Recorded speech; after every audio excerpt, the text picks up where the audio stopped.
Hi everyone. Hi everyone. A very good morning to all of you. Today we are going to discuss about transistor. So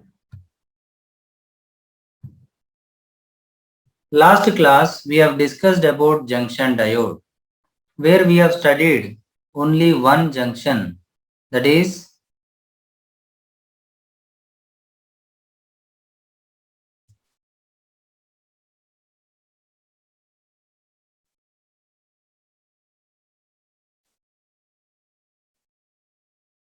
where we have studied only one junction, that is PN junction. Now here we are going to study three junction, that is PNP.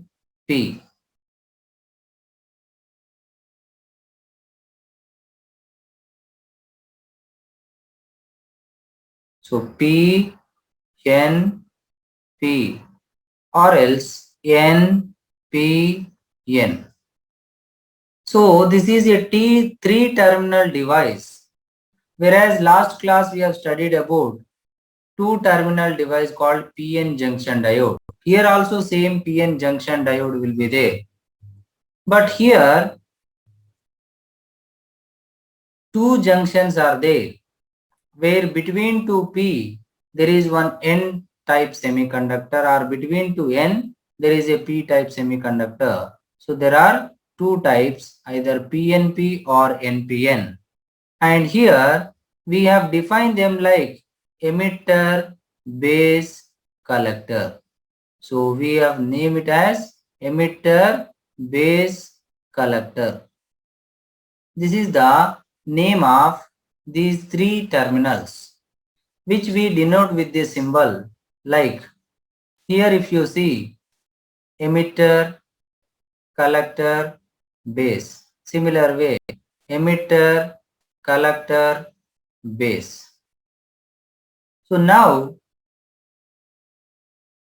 the very first thing when you consider, what are the three parts here we are mentioning? Emitter, base, collector. All three are nothing but either P or N type semiconductor. Now when you consider P type or N type semiconductor, that we get it after doping it. And here if you observe the emitter, it is heavily doped. So heavily doped means more number of charges. That means if it is N type, then more number of electrons. If it is P type, then more number of holes. And it is made like it is thinner than collector but thicker than base. And when you compare all the three, the base is the one lightly doped and very thin. So base means it will act like a bridge between emitter and collector. That's why we call it as base. Why we call it the first one as emitter? Because that actually provides the charge carriers for the current flow within the transistor. That's why we call it as emitter. And the last one usually collect the electric charges, electrons or holes. That's why we call it as collector. And collector is like lightly doped, and lightly means normal, moderate doped and moderate thickness. So emitter is highly doped and moderate size. Base is lightly doped and thin size compared to other emitter and collector. Collector is thicker, very large, but moderate doping. So that is what the difference between the emitter, base and collector. And when you consider such a transistor, see here, what is the working of transistor here we need to understand. So always when you consider the transistor like emitter, base, collector. So there is one input junction, there is one output junction. But here when you consider emitter base junction always connected in forward bias mode. Forward bias mode means P must be connected to positive terminal, N must be connected to negative terminal. And base collector junction always connected in reverse bias. See here it is like PNP transistor. So when you consider PNP transistor, so in P holes are more and that should be in forward bias means we should connect to positive terminals here. And here the other side, this is emitter, this is base, this is collector. So collector should be always in reverse mode. That means P should be connected to negative terminal C. If it is NPN, then it will be reverse like I will show here. See, if it is NPN, now it is not PNP, now it is NPN. So it is NPN. So first if you consider emitter, here if you consider emitter is N means it should be forward bias means it should be connected to negative terminal. And here collector is N. So it should be in reverse bias means it should be connected to positive terminal. So correct only. And in every case IE equal to IB plus IC. That means the current actually starts from emitter that actually sends the charge carriers. In the above case, like see, in forward bias, the poles of P-type semiconductor are getting repulsed by the positive terminal, so that they are trying to cross the junction. And here collector will collect all those charges. See this. So here base acts like a bridge for the transfer of charges. But while transferring, a slight recombination may happen with the electrons in this N. That's why a little less number of charges will enter to collector. That's why collector current is slightly lesser compared to emitter current. That's why here 98% of emitter current they are telling. And here in PNP, holes are the charge carriers within the transistor, while electrons are the charge carriers in external circuit. Means here one electron will enter from here and one electron will enter here. So in outer circuit, electrons are moving and inside the holes, positive charges are moving. Similar way here also, if you consider now, here inside and outside electrons only moving. In outside circuit electron is there, in inside circuit also electron is there. So that is the difference between PNP and NPN transistor. But here also while electrons are crossing the junction, they may recombine with the hole so that the collector current is slightly lesser compared to emitter. It is 90 to 98% or approximately we can take 95%. So that remaining what happens is that will flow through this one. So that will come out as base current. So there is one emitter current and that is always equal to base current and collector current. So that is the difference. So you need to understand. So the transistor can be constructed as PNP or NPN between two N1P or between P1N. And always the emitter base junction should be forward biased and collector base junction should be reverse biased. And collector current is approximately 90 to 98% or averagely 95% of emitter current. Now this is the general connection of transistor. Transistor can be connected in 3 different ways, but in our syllabus usually we connect in 2 different ways. Common base and common emitter. Common base means when you consider here, base will be connected to emitter and collector between emitter. So common base means emitter is our input, this is our input, collector is our output, and base is common for both of them, such that the emitter base junction is forward biased and collector base junction is reverse biased. So that here there is a resistor across which we will apply input. This is input, and there is a load resistor across which we will collect the output. And when you give input voltage and if you check the output, and this is the variation, so you please try to remember. What is the variation in input current with the input voltage? That is called input characteristics. See the first graph. Input characteristics means here emitter is the input. How the input current will change when you change the input voltage, that is VE, which we use to connect emitter base junction in forward bias. Similarly, collector is the output, means the collector current is the output. The variation of collector current with output voltage VC, that is called output characteristic. And this actually you will do as an experiment in the laboratory, and this kind of variation will come. Where output current, if you consider for different emitter current, the different saturation current will be there. As emitter current increases, collector current also increases. That is what you need to understand. Similarly, when you consider PNP transistor in CE configuration, you can take NPN also. Here one example we are taking. So you can take PNP or NPN, and you can take CB mode or CE mode. Here CE mode means emitter is common now. So emitter is common means now base is input, collector is output. So in both the situations, when you consider collector is our output, and here the resistor R2 across which we will connect the output, and this is the input. So again same thing, the variation of input current IE with respect to input voltage. Here this is input voltage and this is output voltage. VBB, VCC also you can represent depending upon the circuit. Now actually for the circuit we will apply Kirchhoff's laws to make the equation, and we'll understand how this variation happens. But you don't worry much how this current varies and what factor it is depending, just remember it. Like if you consider input current IE varying with input voltage, as input voltage increases, input current also increases.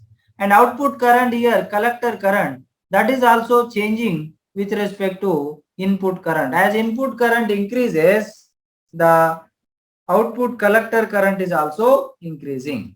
But what is input current, what is output current, in which mode, that you need to understand and you need to remember properly. That's it.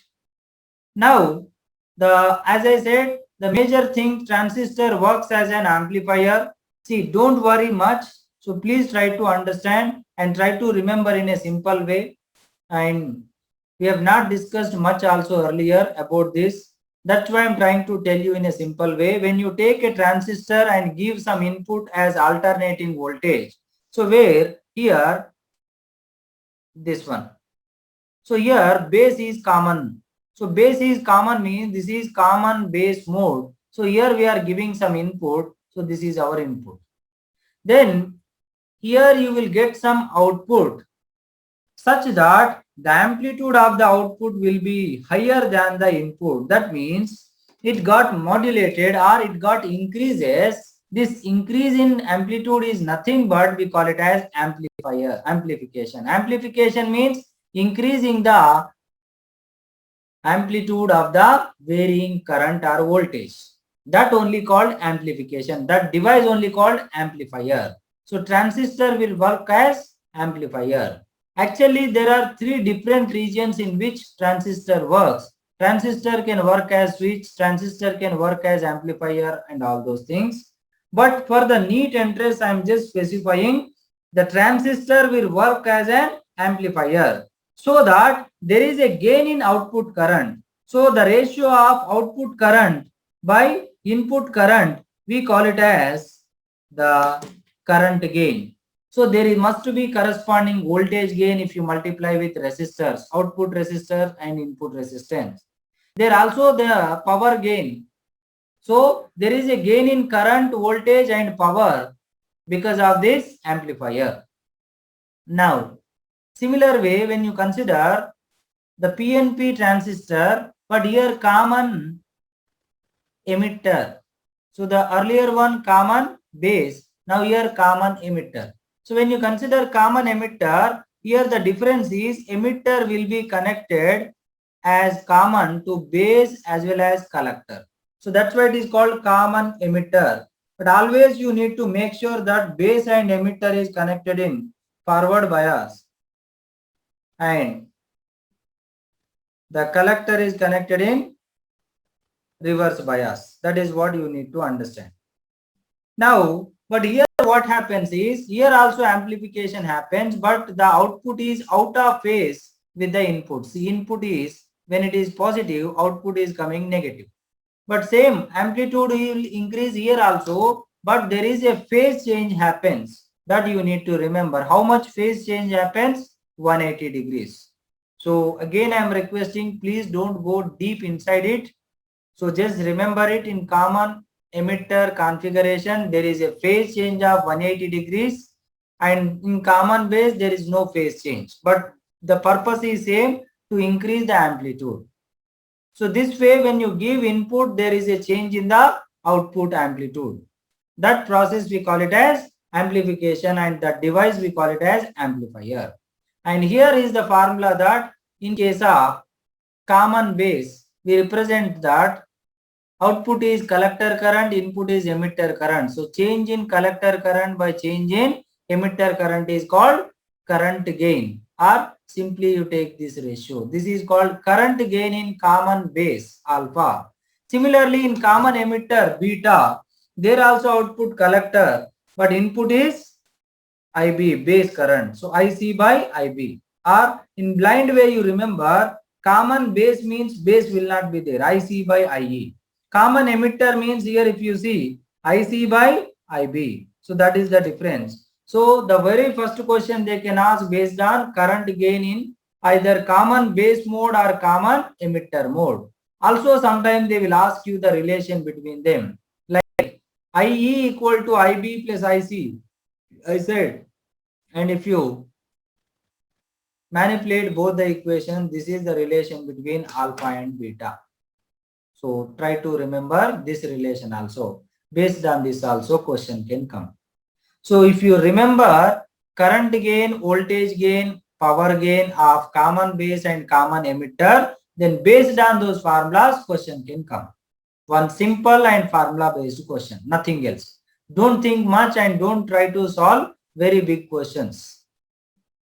Now, like one question here, if you see in the question they are asking you to find out what is the beta value, they have given alpha value.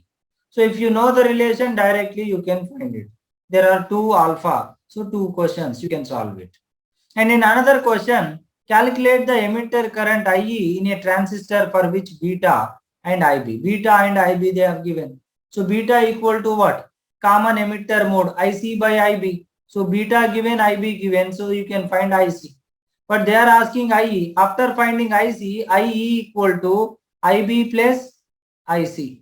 So this formula you need to use. So this way, just try to remember those 3-4 formulas based on which you can solve all the questions. And here if you consider, find the value of IC and alpha from the data given. Here, this is base, this is collector. So here common emitter mode. So beta value they have given. When you know beta, you can find alpha, current gain. And they are also asking IC. See here IB given and IE given. IC they are asking IE equal to IB plus IC. But they have given in a circuit manner so that you need to understand properly. So this way very simple questions can come based on amplifiers. But when you try to understand it deeply and when you try to go into deeply, then it will become really difficult and don't require also at this point of time. So now, as I said, sometimes they will ask the question based on voltage gain and power gain also. Voltage gain means output voltage by input voltage. Output voltage means output current into output resistance. Input voltage means input current into input resistance. Here it is which mode? Common base. Common base, that's by IC by IE. If it is common emitter, then IC by IB will come. Same formula will come. So that alpha R2 by R1, this is the voltage gain. Similarly, power gain means output power by input power, that is alpha square. So in common emitter mode, it will become beta square into R2 by R1. Or voltage gain means beta into R2 by R1. So remember these formulas also, as I said. Now this is all about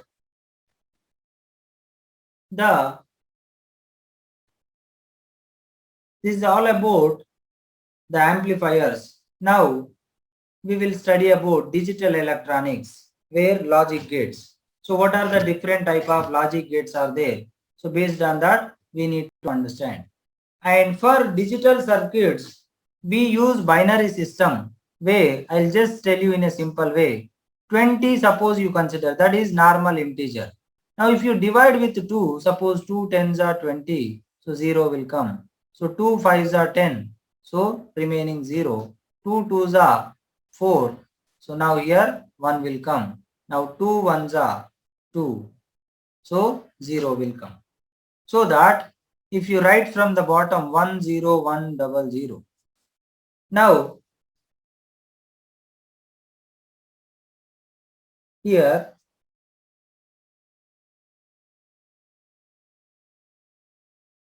how to suppose, so this is the binary number of 20. Suppose they have given binary digit and asking the natural integer, then you have to take like this. First one you have to multiply with 2 power 0 into 0 plus second one 2 power 1 into 0 plus third one 2 power 2 into 0, so on like that. So you can convert from normal integer to binary number to normal decimal or integer number. So based on that also sometimes they can ask question. Why? Because when we work with digital electronics, the language of input language is different. That's why there we convert the normal number or decimal number into the binary system, binary number. So 20 is equivalent to 10100.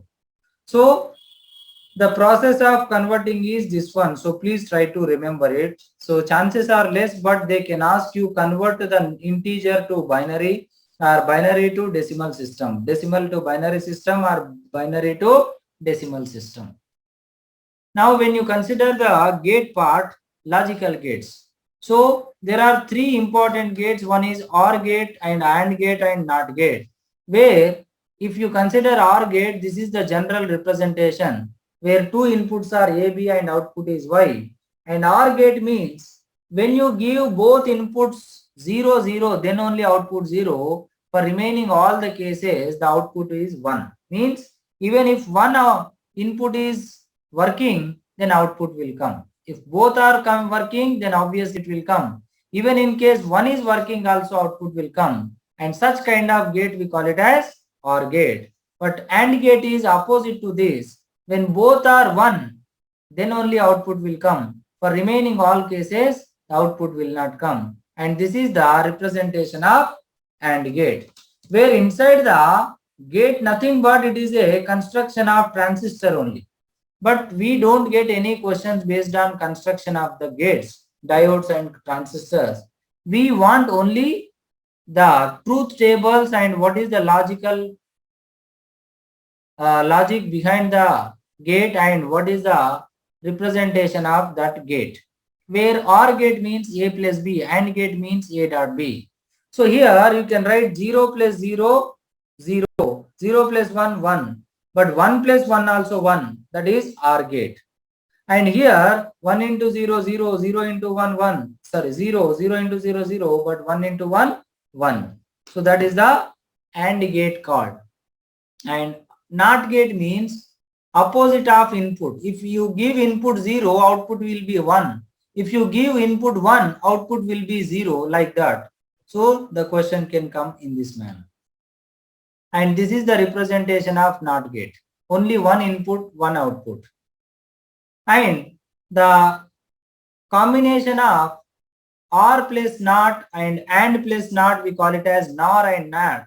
And here is the first one. NAND gate means one AND gate is there. See, one AND gate is there. This is AND gate. So here output is A dot B. Now you connected one NOT gate. So the output will become AB bar. So this is the NAND gate, opposite of AND gate. That's why the truth table also just opposite. For 1 1 it is 1. Sorry, for 1 1 it is 0. For rest of them it is 1. So that is the NAND gate just exactly opposite that of AND gate. Now similarly NOR gate. So NOR gate means OR plus NOT, that is NOR gate. And one more gate is XOR gate, where XOR gate is a combination, that is the combination of gate is A bar B plus AB bar.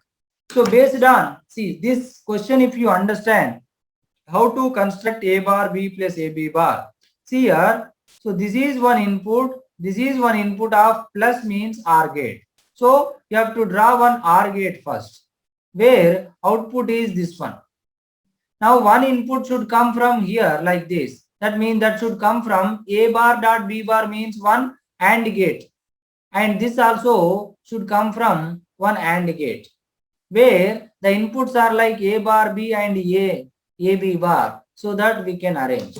So why I am telling this? Because they may give sometimes this expression, Boolean expression we call it as, and they'll ask you to draw the gate. Or they may ask sometimes question, they'll give the gate and they'll ask you to write the expression for the output.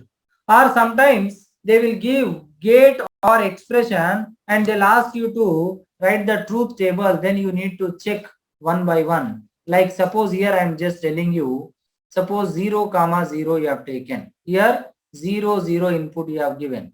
So when you give 0, 0 input first, here you have given 0 to A. But here A bar means it will become 1. But here direct A means here 0 only. Now here 0 means here 0 directly. But here bar means it will become 1. Now 1, 0 is input for AND gate means here output is 0. Here 0, 1 also 0. Now 0, 0 for OR gate means 0 only. Like that in case of XOR gate, 0, 1, 1, 0 means 1, 1. For 0, 0 and for 1, 1 output is 0. So that way you try to understand and try to calculate. Now afterwards, numerical. One simple numerical based on that. But before that, one more thing I'll just tell you. NAND gate is like universal gate. Because if you take one NAND gate, let's take this is one NAND gate. And if you join both the inputs as one input, then it will behave like NOT gate. So using this NAND gate, we can construct AND gate as well as OR gate. Like, see, we want AB. So just take bar bar. So there is a formula called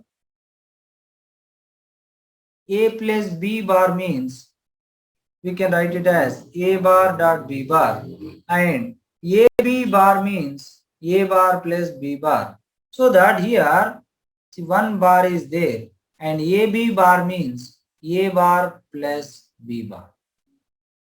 Now A bar is one NOT gate, this one. This is A, so this is A bar. Now this is another NAND gate, B. Now here B bar will come. Now these two should be inputs of plus means OR gate. But here one bar is there means here one NOT gate. NOT gate means you can represent with this also. So this is the construction of AND gate from NAND gate. Like that you can construct even OR gate also from, AB from NAND gate. That's why NAND gate is called universal gate. Now here one simple question like they have given, by using NOR gate construct OR gate. They are asking by using NOR gate how can you construct OR gate? See, NOR gate means A plus B bar. Now OR gate means A plus B. So bar should go means one more bar should come. So bar cancels. That means at the end of NOR gate you just connect one NOT gate. Now here if you see one more question, see, write the truth tables for the combination of gates shown. See, they are asking the truth table means you have to check one by one. Like 0, 0, 0, 1 like that. 0, 1 suppose you have taken. Here 0 means here 0, here 1. 0, 1, this is OR gate means 1. Here you have given 0, so that will go directly here. 0, 1 means here AND gate means output 0. So 0, 1 means 0. So 0, 1, 0. This is the okay. But here 0, 1 means 0 is there, like that. You need to check. Oh, sorry, here they have given answer, sorry. So 0, 1 means 1 will come. For the second one, similarly, you just check it like 0, 1, 0, 1. Then here 0, here 1, here 0. 0, 1 means 0. 0, 0 means output 0. So 0, 1 means here what should come? 0. So that way, you just have to check by giving 0, 0, 0, 1, 1, 0 or 1, 1 as input, and you have to check what is the output. And you have to find the correct truth table. Now, here the output of an OR gate is connected to both the inputs of NOR gate. Derive the law. So, if you join them, then it will act like a NOT gate. See, A plus B is X. Now,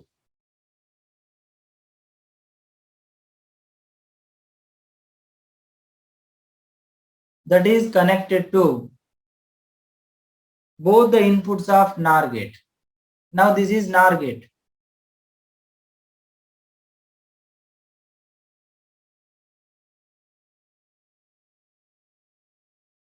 So, they have given little bit wrong actually. The diagram should be like this. Okay, correct. See, here this is the output, it is going to here and here. So one input is A plus B, another input is also A plus B. But that is connected to NOR gate, means one input A plus B plus another input is also A plus B, and that is given to OR gate, and that is connected to NOT gate. So this way you can understand what is the given. From that, how can you find the truth table again? Same thing. You have to take 0, 0 or 0, 1. Or here in this expression also you can substitute 0, 0 or 0, 1 or 1, 0 and all. Now, see, this is one question. Sometimes they will give this kind of waveform. Then what you have to do is, see, this is the input. These are the inputs and these are the output. They may ask you like these are the inputs applied to one gate, then what is the output they can ask. Or here like they have given input and output and they may ask which gate. Then what you have to check is you have to divide into time intervals like this. So after dividing, see here, you have to write like this. I'll just show you. See, first input 0 here, here also 0. Because this is lower voltage, this is upper voltage. Lower means 0, upper means high. 1, 0, 1. And here 1, 0. 1, 1. Here 0, 0. So 0, 0 means here 0. For 0, 0, 0.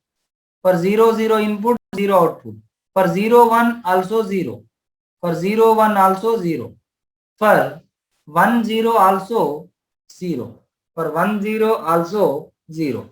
Now for 1, 1 it is 1. So for 1, 1, 1.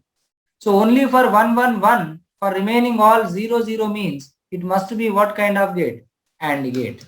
So that way you need to check everything. You have to remember the truth table and you have to understand the question and you have to check which truth table it is satisfying or which construction it is. So this way you can get the questions. So just try to understand what kind of simple questions will come based on amplifiers and what kind of simple questions will come based on logical gates. So please practice all these things and try to solve few questions. So with this we will complete the second PU revision. So from next class onwards we will begin the first PU revision. Thank you all.